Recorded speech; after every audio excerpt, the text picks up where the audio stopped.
The old man looked at me, his eyes clouded with a lifetime of storms.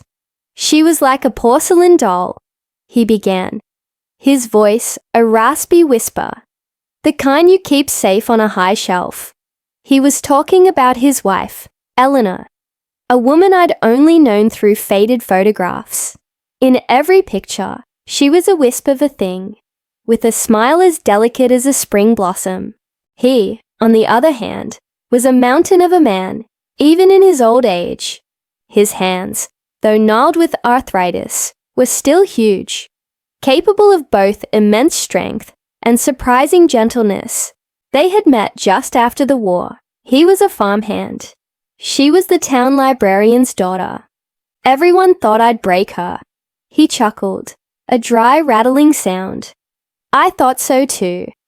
I was clumsy, loud. I'd spent years learning how to be hard, how to survive. She was all soft edges and quiet grace. He described their early days, how he'd handle her as if she were made of glass, how he'd lower his voice and soften his steps when she was near. He built their life with his own 2 hands, a sturdy fortress to protect his fragile flower. He plowed the fields, mended the fences, and faced every hardship head-on, all to keep the harshness of the world from touching her. For 50 years, this was their dynamic. He was the shield, she was the heart. He was the storm, she was the shelter. Or so he thought. The story he was about to tell me would shatter that image, just as it had shattered his own understanding of the woman he loved. It all happened during the Great Flood of '83. The river, usually a lazy ribbon of blue, had turned into a raging brown monster, swollen with a week of relentless rain. It chewed away at its banks, devouring everything in its path. Their farm, nestled in a low-lying valley, was directly in its line of fire. The warnings had come, but he, stubborn and proud, had believed his farm could withstand it.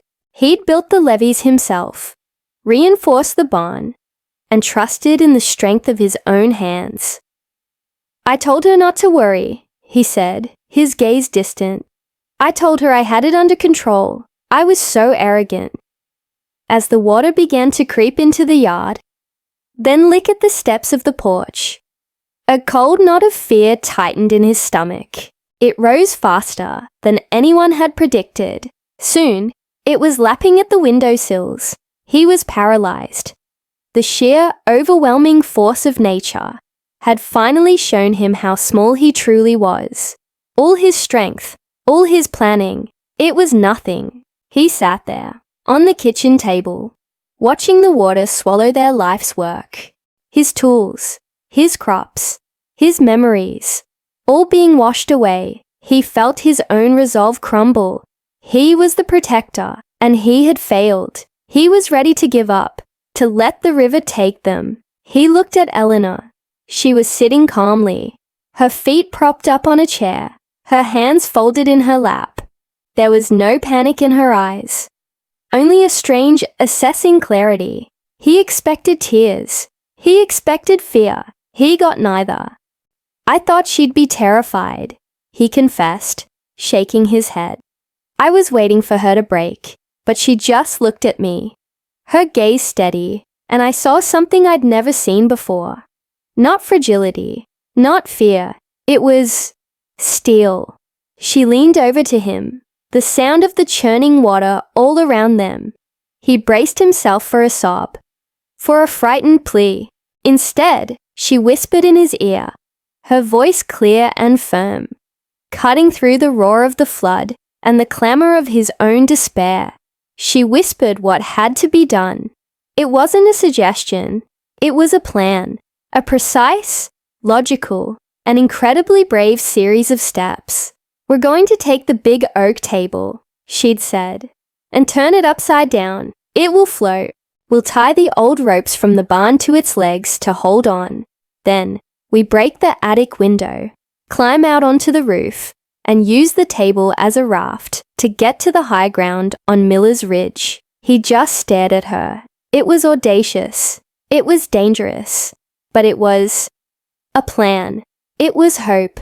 While he had been frozen by the magnitude of the disaster, she had been thinking, analyzing, and strategizing. The woman he'd spent his life protecting had, in their darkest hour, become his commander. He didn't question her. He just moved. Together, they heaved the heavy table, the water sloshing around their waists. They worked in a strange, silent tandem, her quiet directions guiding his brute strength. They smashed the attic window and clambered out onto the slippery shingles of the roof, the world a terrifying sea of debris around them. They launched their makeshift raft and clung to it for what felt like an eternity. Tossed and turned by the violent current, he confessed that his own courage had failed him a dozen times. He wanted to let go, to give in, but every time he looked at Eleanor, her small determined face set against the grey sky, her knuckles white as she gripped the rope, he found a new reserve of strength. She was his anchor in the chaos. She, the porcelain doll. She, the fragile flower.